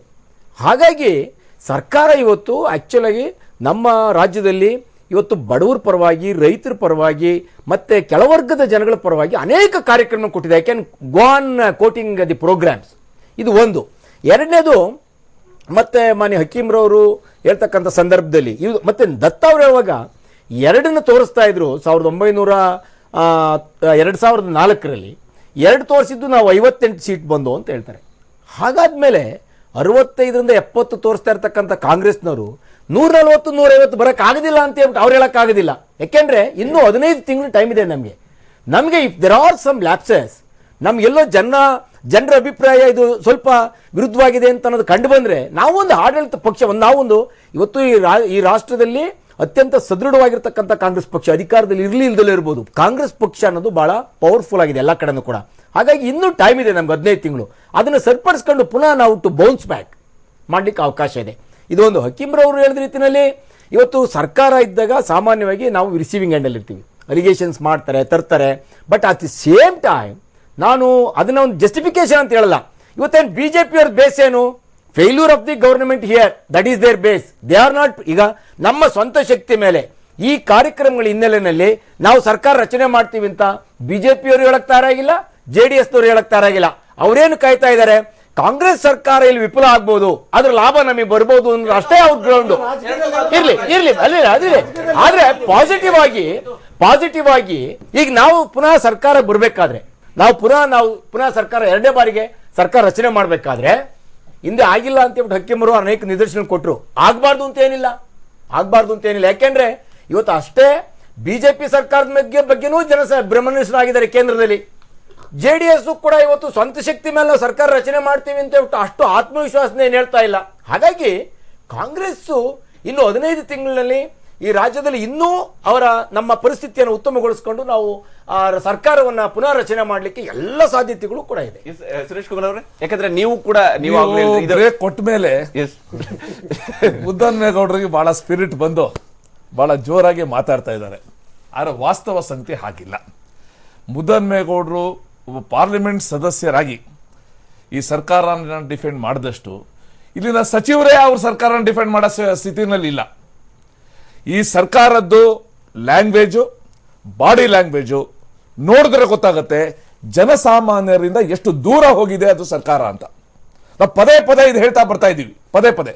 ಈಗ ಮುದ್ದನ್ಮೇಗೌಡರು ಹೇಳಿದ್ರು ಬಿಜೆಪಿಗೆ ಏನು ಅದರ ಒಂದು ಏನು ಪ್ರೋಗ್ರಾಮ್ ಏನಿದೆ, ಯಾವ ಪ್ರೋಗ್ರಾಮ್ ಅಲ್ಲಿ ಬರ್ತಾ ಅಂತ. ಹೌದು, ಕಾಂಗ್ರೆಸ್ ಅವ್ರು ಯಾವ ಪ್ರೋಗ್ರಾಮ್ ಅಲ್ಲಿ ಬಂದ್ರು? ಇಲ್ಲಿಂದ ಬಳ್ಳಾರಿ ಪಾದಯಾತ್ರೆ ಮಾಡಿದ್ ಬಿಟ್ರೆ ಯಾವ ಪ್ರೋಗ್ರಾಮ್ ಇತ್ತು ಬರ್ತಾರ ಅವಾಗ. ಸೊ ನಮ್ದು ಕೂಡ ಪ್ರೋಗ್ರಾಮ್ ಬರ್ತದೆ. ಆದರೆ ಈ ಸಮೀಕ್ಷೆ ಬಿಟ್ಟು, ಇನ್ ಸ್ಪೈಟ್ ಆಫ್ ದಿ ಸಮೀಕ್ಷೆನ ಹೊರತುಪಡಿಸಿ ನಮಗೆ ಬಹಳ ನೀವೇನೋ ಮಿಷನ್ 150 ಏನಾಗುತ್ತೆ ಅಂತ ಹೇಳಿದ್ರಲ್ಲ, ನಮಗೆ ನಮ್ಮ ಕಾರ್ಯಕ್ರಮನೂ ಇವಾಗ ಮಾಡ್ತಾ ಇದ್ದೀವಿ, ನಮ್ಮ ಕಾರ್ಯನೂ ಕೂಡ ಇದೆ. ಕಾಂಗ್ರೆಸ್ದು ಪರಿಸ್ಥಿತಿ ದತ್ತ ಅವರು ಬಹಳ ಚೆನ್ನಾಗಿ ಹೇಳಿದ್ದಾರೆ. ದತ್ತ ಅವರು ಹೇಳೋದನ್ನ ತಳ್ಳಕ್ಕಾಗೋದಿಲ್ಲ. ತಾಲೂಕ್ ಆಫೀಸ್ಗೆ ಹೋದ್ರೆ ಅಥವಾ ಯಾವುದೇ ಕಡೆ ಹೋದ್ರೆ ಸಾಮಾನ್ಯ ಜನ ಏನು ಕಾಂಗ್ರೆಸ್ ಬಗ್ಗೆ ಮಾತಾಡ್ತಾರೆ, ಸರ್ಕಾರದ ಬಗ್ಗೆ ಮಾತಾಡ್ತಾರೆ ನಮ್ಗೆ ಗೊತ್ತಿದೆ. ಮುದ್ದನ್ಮೇಗೌಡರು ಹೇಳಿದ್ರು ಈಗಾಗಲೇ ಕೇಂದ್ರ ಸರ್ಕಾರದ ಬಗ್ಗೆ ಜನ ಭ್ರಮೆ ನಿರಸನ ಆಗಿದಾರಂತ. ಯಾವ ರೀತಿ ಭ್ರಮೆ ನಿರಸನ ಮಾಡಕ್ಕೆ ಟ್ರೈ ಮಾಡಿದ್ರು, ಅದ್ರಲ್ಲಿ ಏನ್ ಫೇಲ್ಯೂರ್ ಆಗಿದೆ ಅಂತ ಇಡೀ ದೇಶ ನೋಡಿದೆ. ಆದ್ರೆ ಸುರೇಶ್ ಕುಮಾರ್ ಅವರೇ, ನೀವು ಹೇಳಿದ್ರಿ ಇದಕ್ಕಿಂತ ಕೂಡ ಉತ್ತಮವಾದಂತಹ ರಿಸಲ್ಟ್ ಬರುತ್ತೆ, ಒಂದು ಪಕ್ಷವಾಗಿ ನಿಮ್ಗೆ ಇರ್ಬೇಕಾದಂತ ಆತ್ಮವಿಶ್ವಾಸವನ್ನು ನಾವು ಇಲ್ಲ ಅಂತ ಹೇಳೋದಿಲ್ಲ. ಆದ್ರೆ ಒಮ್ಮೆ ಈ ಸಮೀಕ್ಷೆಯನ್ನ ಹತ್ರದಲ್ಲಿಟ್ಟು ನೋಡಿದಾಗ 2008ರಲ್ಲಿ ಎಲ್ಲವೂ ಪಾಸಿಟಿವ್ ಆಗಿದ್ದಾಗಲೂ ಕೂಡ ನೀವು ಗೆದ್ದಿದ್ದಂತ 110 ಸ್ಥಾನ ಅಷ್ಟೇನೆ. ಇವತ್ತು 150 ಸ್ಥಾನ ನಿಮ್ಮನ್ನು ಕೂಡ ರಾಜ್ಯದಲ್ಲಿ ಅಧಿಕಾರದಲ್ಲಿ ಜನ ನೋಡಿದ್ದಾರೆ. ಕರ್ನಾಟಕದ ಜನ ನಿಮ್ಮ ಅಧಿಕಾರವನ್ನು ಕೂಡ 5 ವರ್ಷ ನೋಡಿದ್ದಾರೆ. ಹೀಗಿರುವಾಗ ನೀವು ಹೇಗೆ ಇದಕ್ಕಿಂತ ಜಾಸ್ತಿ ನಾವು ಗೆಲ್ತೀವಿ? ಪ್ರಸಾದ್, ಕಾಂಗ್ರೆಸ್ ಅವರು ಮಾಡಿರೋ ಆಂತರಿಕ ಸಮೀಕ್ಷೆಯ ಆಧಾರದ ಮೇಲೆ ನಾನು ಎಷ್ಟು ಸ್ಥಾನ ತಗೊಳ್ತೀನಿ ನಾನು ಹೇಳಕ್ ಸಿದ್ಧ ಇಲ್ಲ. ನಮ್ಮ ಕಾರ್ಯ, ನಮ್ಮ ಕಾರ್ಯಕ್ರಮಕ್ಕೆ ಎಷ್ಟು ಸ್ಪಂದನೆ ಸಿಗ್ತಾ ಇದೆ. ಇವತ್ತು ನೋಡಿ, ಯಾವ್ದಾದ್ರು ಪಕ್ಷಕ್ಕೆ ಹೆಚ್ಚು ಜನ ಬಂದು ಸೇರ್ತಾ ಇರೋದಂದ್ರೆ ಬಿಜೆಪಿ ಬಿಟ್ಬಿಟ್ಟು ಯಾರು ಕೂಡ ಹೋಗ್ತಾ ಇಲ್ಲ. ಬಿಜೆಪಿಗೆ ಇವತ್ತು ಗೆಲ್ಲುವ ಪಕ್ಷ ಒಂದು ಬಿಜೆಪಿ ಭವಿಷ್ಯದ ಪಕ್ಷ ಅಂತ ತಿಳ್ಕೊಂಡು ಎಲ್ಲರೂ ಕೂಡ ಬರ್ತಾರೆ, ನಮ್ಮ ವಿಶ್ವಾಸ. ಹಾಗಾದ್ರೆ ದತ್ತವ್ರೆ, ನಿಮ್ಮ ಪಕ್ಷಕ್ಕೆ ಹಾಗಾದ್ರೆ ಭವಿಷ್ಯ ಇಲ್ಲ ಅಂತ ಹೇಳಿ? ಇಲ್ಲ, ನಾನು ಹೇಳ್ತೀನಿ, ಸುರೇಶ್ ಕುಮಾರ್ ಅಂತ ಮುತ್ಸದ್ದಿಗಳಿಂದ ನಾನು ಇದನ್ನು ಒಂದು ದಿಕ್ಸೂಚಿ ಅಂತ ಹೇಳೋದನ್ನ ನಾನು ನಿರೀಕ್ಷಣೆ ಮಾಡಿದ್ದೆ.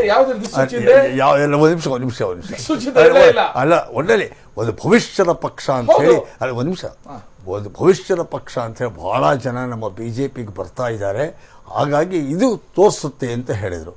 ಅದು ತೀರಾ ನಾನು ಸುರೇಶ್ ಕುಮಾರ್ ಅವರು ಅದನ್ನೊಂದು ಕ್ರೈಟೀರಿಯಾ ಅಂತ ಭಾವಿಸಿದರೆ ನಾನು ಅವ್ರನ್ನ ನೋಡಿಯಪ್ಪ ಅಂತ ಹೇಳ್ತೀನಿ. ಯಾಕೆಂದ್ರೆ ಒಂದು ಪಕ್ಷಕ್ಕೆ ಬರ್ತಾ ಇದ್ದಾರೆ ಎಲ್ಲ ನಮ್ಮ ಕಡೆಗೆ ಅಂದ ತಕ್ಷಣ ನಾವು ಅಧಿಕಾರಕ್ಕೆ ಬಂದ್ಬಿಡ್ತೀವಿ ಅನ್ನೋದಕ್ಕೆ ಅನ್ನೋದೇ ಮೂಲಭೂತವಾಗಿ ಸರಿಯಲ್ಲ. ಅವ್ರು ಹೇಳಿದ್ದಕ್ಕೆ ಹೇಳ್ತೀರಿ ಬಂದೆ ನಾನು, ಅದು ಹೇಳ್ತೀನಿ. ಅವ್ರು ಹೇಳಿದ್ದಕ್ಕೆ ಹೇಳಿದೆ. ಒಂದು, ಈಗ ಮುದ್ದನಮೇಗೌಡರು ಹೇಳಿದ್ರಲ್ಲ, ಒಂದು ಹೇಳ್ತೀನಿ, ಮುದ್ದನಮೇಗೌಡ್ರೆ, ನೀವು ಸಂಸದರಾಗಿದ್ದೀರಿ, ಹಾಗಾಗಿ ನೀವು ಪಕ್ಷ ಡಿಫೆಂಡ್ ಮಾಡಿಕೊಂಡ್ರು ನಾನು ಒಪ್ಕೋತೀನಿ. ಇವತ್ತು ನಾನೊಂದು 1000 ಉದಾಹರಣೆ ಕೊಡ್ತೀನಿ. ಹೇಗೆ ಅಭಿವೃದ್ಧಿ ಕಾರ್ಯಗಳು ಕುಂಠಿತವಾಗಿದೆ, ಮತ್ತು ನಿಮ್ಮ ರಾಜ್ಯದ ಸರ್ಕಾರದಲ್ಲಿ ಬೊಕ್ಕಸದಲ್ಲಿ ಹಣ ಇಲ್ಲದ ಕಾರಣಕ್ಕೆ ಜನಗಳಿಗೆ ದುಡ್ಡಿಲ್ಲ ಬೊಕ್ಕಸದಲ್ಲಿ ಅಂತ ಹೇಳೋಕ್ಕಾಗದಲೇ ಇರೋದಕ್ಕೆ ನೀವು ಏನೇನು ನೆಪಗಳನ್ನು ಒಟ್ಕೊಂಡು ತಳ್ಕೊಂಡು ವಿಳಂಬ ಮಾಡಿಕೊಂಡು ಒಂದು ಕಾರ್ಯಕ್ರಮ ಅನೌನ್ಸ್ ಮಾಡೋದು, ಅದು ಬಜೆಟಲ್ಲಿ ಅನೌನ್ಸ್ ಮಾಡೋದು 2 ವರ್ಷ ಮುಂಚೆ, ಆಮೇಲೆ ಅದಕ್ಕೆ ಟೆಂಡರ್ ಕರೆಯೋದು, ಅದಾದ ಒಂದು ವರ್ಷದ ಮೇಲೆ ಟೆಂಡರ್ ಕರೆದ ಮೇಲೆ ಅದಕ್ಕೆ ಇನ್ನೊಂದು ವರ್ಷ, ಇವೆಲ್ಲ ಮಾಡ್ಕೋತಾ ಇರೋ ಈ ಕಸರತ್ತು ಸರ್ಕಸ್ಸು ಎಲ್ಲ ನೋಡಿದರೆ ಜನ ದಡ್ರಲ್ಲ. ಅವ್ರಿಗೆ ಅರ್ಥ ಆಗ್ತಾರೆ ಏನೋ ಈ ಸರ್ಕಾರದ ಒಳಗಡೆ ತೊಂದರೆ ಇದೆ, ಇವ್ರು ಹೇಳ್ಕೊಳ್ಳಾರು, ಹೊರಗಡೆ ಓಪನ್ ಆಗಿ ಹೇಳಲಾರು, ಅದಕ್ಕೆ ಈ ಥರ ಸುಮ್ಮನೆ ಕುಂಟೆಪ್ಪುಗಳು ಹೇಳ್ಕೊಂಡು ಮಾಡ್ತಿದ್ದಾರೆ ಅನ್ನೋದು ಜನಕ್ಕಿಗಾಗಲೇ ಮನದಟ್ಟಾಗ್ಬಿಟ್ಟಿದೆ. ಹಾಗಾಗಿ ನಾನು ಬೇರೆ ವಿಷಯಗಳು ಹೇಳೋಕ್ಕೆ ಹೋಗಲ್ಲ. ಆದರೆ ಅವ್ರು ಹೇಳಿದ್ರಲ್ಲ ಹರೀಶ್ ರಾಮಸ್ವಾಮಿ, ಗುಡ್ ಗವರ್ನೆನ್ಸ್ ಅಂಥೇಳಿ, ಆ ಗವರ್ನೆನ್ಸ್ ಅನ್ನೋದಂತೂ ಈ ಸರ್ಕಾರದಲ್ಲಿ ಬಿದ್ದೋಗಿದೆ, ಅದಂತೂ ಸ್ಪಷ್ಟ. ಇದು ಜನ ಅಲ್ಲಿ ಹಾದಿ ಬೀದಿನಲ್ಲಿ ಮಾತಾಡ್ತಿದ್ದಾರೆ. ಇದು ನಿಮಗೆ ಗೋಡೆ ಬರಹ ಅರ್ಥ ಆಗಿಲ್ಲದೆ ಇದ್ದರೆ ನೀವು ಅದು ಅರ್ಥ ಮಾಡಿಕೊಂಡ್ರೆ ನೀವೇ ಹೇಳಿದಾಗ ವಾರ್ನಿಂಗು. ಒಂದು, ನಮ್ಮ ಪಕ್ಷದ ಬಗ್ಗೆ ನಾನು ಹೇಳೋದಾದರೆ ಹರಿಪ್ರಸಾದ್, ಈಗ ನಮಗೇನು ಆತ್ಮವಿಶ್ವಾಸ ಅಂದರೆ ಇವರು ಹೇಳಿದ್ರು, ಅಯ್ಯೋ ಈ ನೆಗೆಟಿವ್ ಪಾಯಿಂಟ್ಸ್ ಮೇಲೆ ಇವರಿದ್ದಾರೆ BJP JDS ಅಂತ ಹೇಳಿ. ಒಂದು ರಾಜಕೀಯ ಪಕ್ಷ ಪಾಸಿಟಿವ್ ಮತ್ತು ನೆಗೆಟಿವ್ ಎರಡೂ ಅಂಶಗಳನ್ನು ತಗೋಬೇಕಾಗುತ್ತೆ. ನಮ್ಮ ಪಕ್ಷದ ನೆಗೆಟಿವ್ನ ಪಾಸಿಟಿವ್ ಮಾಡ್ಕೋಬೇಕಾಗತ್ತೆ, ಇನ್ನೊಂದು ಪಕ್ಷದ ನೆಗೆಟಿವ್ ಅಂಶನ ನಾನು ಸದ್ಬಳಕೆನೂ ಮಾಡ್ಕೋಬೇಕಾಗತ್ತೆ. ಅದು ರಾಜಕೀಯ ಪಕ್ಷಗಳ ತಂತ್ರಗಾರಿಕೆನೇ ಹೌದು. ಈ ವಿಷಯದ ಒಳಗಡೆ JDS ಒಂದು ಭಾವನೆ ಇದೆ, ಎರಡೂ ಸರ್ಕಾರಗಳನ್ನು ಜನ ನೋಡ್ಬಿಟ್ಟಿದ್ದಾರೆ. ಅದು ನಮಗೆ ಇಲ್ಲಿ ಭಾಳ ಇಂಪಾರ್ಟೆಂಟು. ಯಾಕೆಂದರೆ BJPನೂ ನೋಡಿದರು, ಕಾಂಗ್ರೆಸ್ಸನ್ನು ನೋಡಿದರು. ಹಾಗೆಯೇ ತಪ್ಪೋ ನೆಪ್ಪೋ ಇವರು ಒಪ್ತಾರೋ ಬಿಡ್ತಾರೋ, ಆದರೆ 20 ತಿಂಗಳ ಸಮ್ಮಿಶ್ರ ಸರ್ಕಾರದೊಳಗಡೆ ಕುಮಾರಸ್ವಾಮಿ ಮುಖ್ಯಮಂತ್ರಿ ಆಗಿದ್ದ ಪೀರಿಯಡನ್ನು ಇರ್ರೆಸ್ಪೆಕ್ಟಿವ್ ಆಫ್ ದಿ ಪಾರ್ಟಿ ಮತ್ತು ಎಲ್ಲ ಕಡೆನಲ್ಲೂ ಜನ ನಮಗದು ಮತವಾಗಿ ಪರಿವರ್ತನೆ ಆಗಿಲ್ಲ, ದುರಂತ.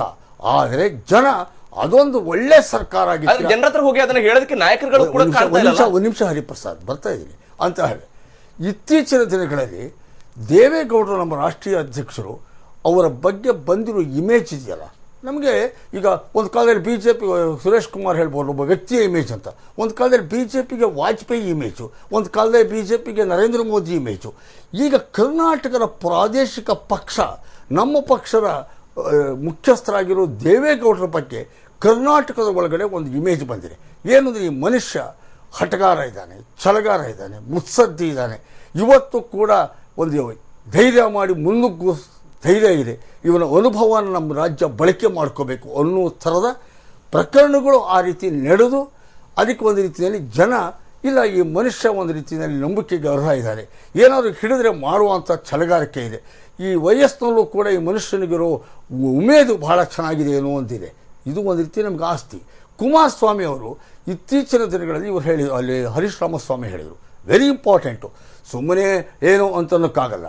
ಹುಬ್ಬಳ್ಳಿನಲ್ಲಿ ಕುಮಾರಸ್ವಾಮಿ ಮನೆ ಮಾಡಿಬಿಟ್ರೆ ಎಲ್ಲ ಚೇಂಜ್ ಆಗುತ್ತಾ? ಹಾಗಲ್ಲ.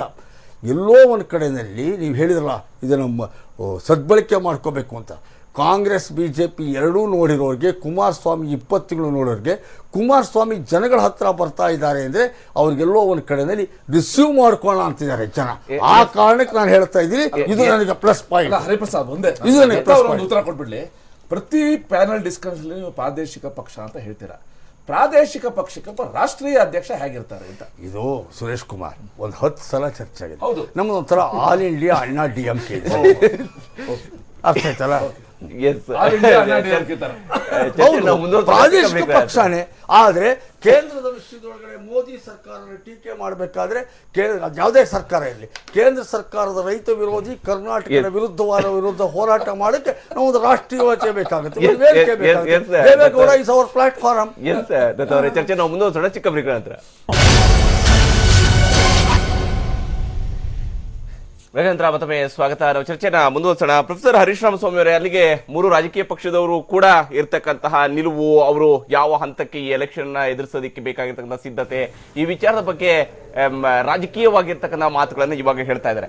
ಅಂದ್ರೆ ಇಲ್ಲಿರ್ತಕ್ಕಂಥದ್ದು ಇನ್ನು 15 ತಿಂಗಳ ಅವಕಾಶ ಇದೆ 3 ಪಕ್ಷಗಳವರಿಗೂ ಕೂಡ.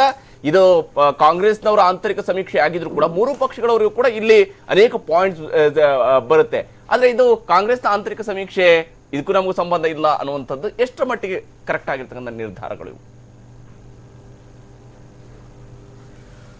ಹರಿಪ್ರಸಾದ್, ನನಗೆ ಮೊದಲನೇದಾಗಿ ಶ್ರೀ ಮುದ್ದೇರಾಮೇಗೌಡರು ಅವರ ಒಂದು ಆಪ್ಟಿಮಿಸಮ್, ಮುದ್ದರಾಮೇಗೌಡರ ಆಪ್ಟಿಮಿಸಮ್ ಬಗ್ಗೆ ಬಹಳ ರೆಸ್ಪೆಕ್ಟ್ ಇದೆ. ಯಾಕೆ ಅಂತ ಹೇಳಿದ್ರೆ ಅವರು ಕಾಂಗ್ರೆಸ್ನ ಒಂದು ರೀತಿಯಾದ ಡಿಫೆಂಡ್ ಮಾಡ್ಕೊಳ್ಳುವಂತ ಒಂದು ಪ್ರಯತ್ನವನ್ನು ಕೂಡ ಮಾಡ್ತಾ ಇದ್ದಾರೆ. Plus he is putting up his strong points. But ನನಗೆ ಇವರು ರಿಜೆಕ್ಟ್ ಮಾಡ್ತಕ್ಕಂಥ ಆಲೋಚನೆ ಏನಿದೆಯಲ್ಲ, ಈ ಸಮೀಕ್ಷೆ ಸರಿ ಇಲ್ಲ ಅಂತಕ್ಕಂಥದ್ದು, ಅದು ನನಗೆ ಸ್ವಲ್ಪ ಇರ್ಕ್ಸಮ್. ಯಾಕೆ ಅಂತ ಹೇಳಿದ್ರೆ ಸಮೀಕ್ಷೆ ಏನೇ ಇರಲಿ, ಅಭಿಪ್ರಾಯಗಳು ಈ ಪೋಸ್ಟ್ ಟ್ರುತ್ನ ಕಾಲ ಇದೆ, ಏನು ಸತ್ಯದ ನಂತರದ ಸತ್ಯದ ಕಾಲ ಅಂತ ಹೇಳಿದ್ರೆ ಜನ ಏನ್ ಮಾತಾಡ್ತಾರೆ ಅಂತ ಹೇಳ್ತಕ್ಕಂಥದ್ದು ಎಮೋಷನಲಿ ಡಿಟ್ಯಾಚ್ಡ್ ಆಗಿ ಅನಾಲಿಸಿಸ್ಗಳನ್ನ ಮಾಡ್ತಕ್ಕಂಥ ಸಂದರ್ಭ ಇದು. ಆ ಸಂದರ್ಭದಲ್ಲಿ ಬಹುಶಃ ಇವುಗಳನ್ನ ಅವರು ಸೀರಿಯಸ್ ಆಗಿ ತೆಗೆದುಕೊಳ್ಬೇಕು ಅಂತ ನನಗನ್ಸುತ್ತೆ. ಇದರಲ್ಲಿ ಒಂದು 2-3 ಇಶ್ಯೂಸ್ ನಾನು ಸುಮ್ಮನೆ ಮುಂದಿಡ್ತೀನಿ ಕೇವಲ ಚರ್ಚೆಗಾಗಿ. ಇದರಲ್ಲಿ ಯಾವುದೇ ಪೊಲಿಟಿಕಲ್ ಇಂಟೆನ್ಷನ್ಸ್ ಇಲ್ಲ.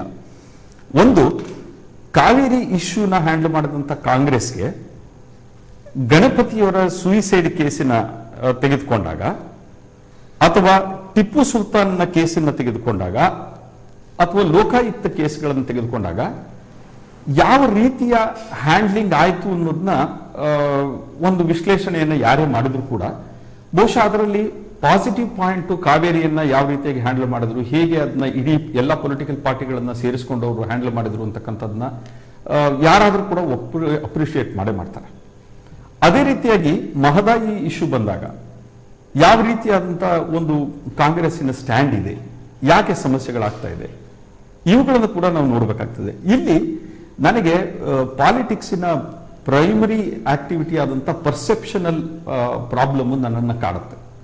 ಯಾಕೆಂತ ಹೇಳಿದ್ರೆ ಪಾಲಿಟಿಕ್ಸ್ ಯಾವಾಗಲೂ ಜನರ ಪರ್ಸೆಪ್ಷನ್ ಮೇಲೆ ನಿರ್ಧಾರವಾಗಿ ನಿಂತಿರುತ್ತೆ. ಆ ನಿರ್ಧಾರ ಯಾವ ರೀತಿಯಾಗಿ ಅದು ಪ್ರಚಾರವನ್ನು ಕೊಡುತ್ತೆ ಅಂತಕ್ಕಂಥದ್ದು. ಎರಡನೇದು, ಪಕ್ಷಗಳು ಅಧಿಕಾರದಲ್ಲಿದ್ದಾಗ ಅವರ ಮಿನಿಸ್ಟರ್ಗಳು ಮತ್ತು ಅವರ ಲೀಡರ್ಶಿಪ್ ಮಾಡುವಂತ ಕಾರ್ಯಗಳ ವಿಸಿಬಿಲಿಟಿ, ಆ ವಿಸಿಬಿಲಿಟಿಯ ಪ್ರಶ್ನೆ ಬಂದಾಗ ಕಾಂಗ್ರೆಸ್ಸಿನ ಸರ್ಕಾರದ ಹಿಂದಿನ ಸೋಲು ಕೂಡ ಅದೇ ತರ ಆಯ್ತು, UPA ಸೋಲುಗಳಲ್ಲೂ ಕೂಡ ಅದೇ ಆಯ್ತು.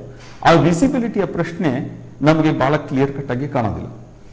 ಅದೇ ನೀವು ಕುಮಾರಸ್ವಾಮಿ ಅವರ ವಿಚಾರಕ್ಕೆ ಬಂದಾಗ, ನಾನು ಬ್ಯೂರೋಕ್ರಾಟ್ಸ್ ಹತ್ರನೂ ಮಾತಾಡಿದ್ದೀನಿ, ಜನರಲ್ ಪಬ್ಲಿಕ್ ಹತ್ರನೂ ಮಾತಾಡಿದ್ದೀನಿ, ಮತ್ತು ಇವತ್ತಿಗೂ ನೀವು ಬಹುಶಃ ಒಂದು ಸಮೀಕ್ಷೆಯನ್ನು ನಡೆಸಿದ್ರೆ perhaps he is suppose to be one of the best chief ministers ಅನ್ನುವಂಥ ಒಂದು ಮನೋಭಾವನೆ ಜನರಲ್ಲಿ ಬಂದಿರತಕ್ಕಂಥದ್ದಿದೆ. It may be because of his humble nature, ಅವರ ಒಂದು ವ್ಯಕ್ತಿತ್ವದ ಪ್ರಶ್ನೆ ಇರ್ಬೋದು, ಬೇರೆ ಯಾವುದೇ ಇರ್ಬೋದು, ಅದು ನಮಗೆ ಪ್ರಚಲಿತವಾಗಿ ಕಾಣ್ತದೆ. ಮತ್ತೆ ಬಿಜೆಪಿಗೆ ಬಂದಾಗ ಬಿಜೆಪಿ ಒಳಗೆ ಇದು ಬೇಕಿತ್ತ ಅನ್ನುವಂಥ ಕೆಲವು ಪ್ರಶ್ನೆಗಳು ಬರ್ತವೆ. ಈಗ ಯಡಿಯೂರಪ್ಪನವರ ಲೀಡರ್ಶಿಪ್ ಸಂದರ್ಭದಲ್ಲಿ ಅವರು ವರ್ತನೆ ಮಾಡ್ತಾ ಇದ್ದಂಥ ರೀತಿ, ಅವರು ನಡ್ಕೊಂಡಂಥ ರೀತಿ ನೋಡಿದಾಗ ಇನ್ಸೈಡರ್ಸ್ ಕೂಡ ಕ್ರಿಟಿಸೈಸ್ ಮಾಡತಕ್ಕಂಥ ಚಾನ್ಸಸ್ ಇತ್ತು. ಈಗ ಈಶ್ವರಪ್ಪ ವರ್ಸಸ್ ಏನು ಯಡಿಯೂರಪ್ಪ ಅವ್ರ ಪ್ರಶ್ನೆಗಳು ಬಂದಾಗ ಅವರ ವೊಕ್ಯಾಬ್ಯುಲರಿಯನ್ನು ಪ್ರೆಸೆಂಟ್ ಮಾಡ್ತಕ್ಕಂಥ ಮೀಡಿಯಾ ಇರ್ಬೋದು ಅಥವಾ ಪತ್ರಿಕೆಗಳಲ್ಲಿ ಪ್ರಿಂಟ್ ಆಗ್ತಕ್ಕಂಥದ್ದು ನೋಡಿದಾಗ there are lots of perceptional problems. So ಇವುಗಳನ್ನ ದೃಷ್ಟಿಯಲ್ಲಿ ಇಟ್ಕೊಂಡು ನಾನು ನೋಡಿ ನನಗನ್ಸ್ತಕ್ಕಂಥದ್ದು, ಎಲ್ಲಾ ಪಕ್ಷಗಳು ಯಾವುದೇ ಸಮೀಕ್ಷೆ ಬರಲಿ, ಆ ಸಮೀಕ್ಷೆಯ ಮೆಥಡಾಲಜಿಗಳು ಬೇರೆ, ಆ ಸಮೀಕ್ಷೆಗಳು ಹೇಳ್ತಕ್ಕಂಥದ್ದು ಬೇರೆ ಆದ್ರೂ ಕೂಡ ಪೀಪಲ್ಸ್ ಪರ್ಸೆಪ್ಷನ್ ಎಲ್ಲೋ ಒಂದು ಕಡೆ ಬೇರೆ ರೀತಿಯಲ್ಲಿ ರೆಪ್ರೆಸೆಂಟ್ ಆಗ್ತಾ ಇದೆ ಅನ್ನೋದನ್ನ ಗಮನಕ್ಕೆ ತೆಗೆದುಕೊಂಡು ಉತ್ತಮ ಆಡಳಿತವನ್ನು ಕೊಡಲಿಕ್ಕೆ, ಉತ್ತಮ ನಾಯಕತ್ವಗಳನ್ನು ಕೊಡಲಿಕ್ಕೆ, ಉತ್ತಮವಾದ ಯೋಜನೆಗಳನ್ನ ಕೊಡಲಿಕ್ಕೆ ಪ್ರಯತ್ನವನ್ನು ಮಾಡೋದ್ರಲ್ಲಿ ತಪ್ಪೇನಿದೆ? ಇದು ನನ್ನ ಸಮಸ್ಯೆ. ಎಸ್ ಪ್ರೊಫೆಸರ್ ಹರೀಶ್ ರಾಮಸ್ವಾಮಿ ಅವರೇ, ಸುರೇಶ್ ಕುಮಾರ್ ಅವರೇ, ಯಾಕಂದ್ರೆ ಇಲ್ಲಿ ಇರ್ತಕ್ಕಂಥದ್ದು ನೀವು ಹೊಂದಿರತಕ್ಕಂಥ ಆತ್ಮವಿಶ್ವಾಸದ ನಡುವೆಯೂ ಕೂಡ ನಿಮ್ಮ ಪಕ್ಷದಲ್ಲಿ ಎಲ್ಲವೂ ಸರಿ ಇಲ್ಲ ಅನ್ನುವಂಥದ್ದು ಕೂಡ ಎಲ್ಲೋ ಒಂದು ಕಡೆಯಲ್ಲಿ ಈ ರೀತಿಯಾದಂಥ ರಿಸಲ್ಟ್ ಬರೋದಕ್ಕೆ ಕಾರಣ ಆಗಿರ್ಬೋದು ಅಂತ ನಿಮ್ಗೆ ಅನ್ಸೋದಿಲ್ವಾ? ನೋಡಿ, ಮತ್ತೆ ಅಗೇನ್ ನಾನು ಹೇಳ್ತಾ ಇದ್ದೀನಿ, ಕಾಂಗ್ರೆಸ್ಸಿನ ಆಂತರಿಕ ಸಮೀಕ್ಷೆಯ ಆಧಾರದ ಮೇಲೆ ಬಿಜೆಪಿ ಎಷ್ಟು ಸೀಟ್ ಗೆಲ್ಲುತ್ತೆ ಅಂತ ಅವ್ರು ಹೇಳ್ತಾರಲ್ಲ, ಅದನ್ನು ನಾನು ಒಪ್ಕೊಳ್ಳೋಕೆ ತಯಾರಿಲ್ಲ ಬೇಸಿಕಲಿ. ಯಾಕಂದ್ರೆ we have our own way of functioning. Harish Ramaswamy ಅವರು ಹೇಳಿರೋದನ್ನ ನಾನು ಒಪ್ಕೊಳ್ತೀನಿ. ಅವ್ರೇನು ಕೆಲವು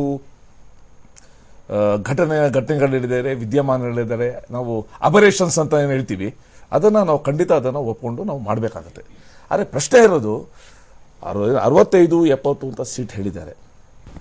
ಯಾಕಂದರೆ ನೀವು ಮೊನ್ನೆ ವಿಜಯ ಕರ್ನಾಟಕದಲ್ಲಿ ಅವ್ರು ಮಾಡಿದ ಒಂದು ಸರ್ವೆನೂ ಕೂಡ ನೀವು ನೋಡಿರ್ಬೋದು. ಅದೇನು ಬಿ ಜೆ ಪಿ ಮಾಡಿಸಿದ ಸರ್ವೆ ಅಲ್ಲ, ಅವ್ರು ಮಾಡಿದ ಸರ್ವೆ, ಅದನ್ನು ಕೂಡ ನೋಡಿದ್ದೀವಿ. ಸರ್ವೆ ಆಫ್ಟರ್ ಸರ್ವೆ ಬದ್ಧ ಹೋಗ್ತದೆ. ಆದರೆ ಪ್ರಶ್ನೆ ಇರೋದು, ನಾವು ರಾಜಕೀಯ ಪಕ್ಷಗಳು ಇದನ್ನು ನೋಡಿ ಯಾವ ರೀತಿ ಅರ್ಥೈಸ್ಕೊಳ್ತೀವಿ. ಬಹಳ 2 ಪಾಯಿಂಟ್ ಹೇಳಿದ್ದು, ಪರ್ಸೆಪ್ಷನ್ ಅನ್ನೋದು ಬಹಳ ಇಂಪಾರ್ಟೆಂಟ್.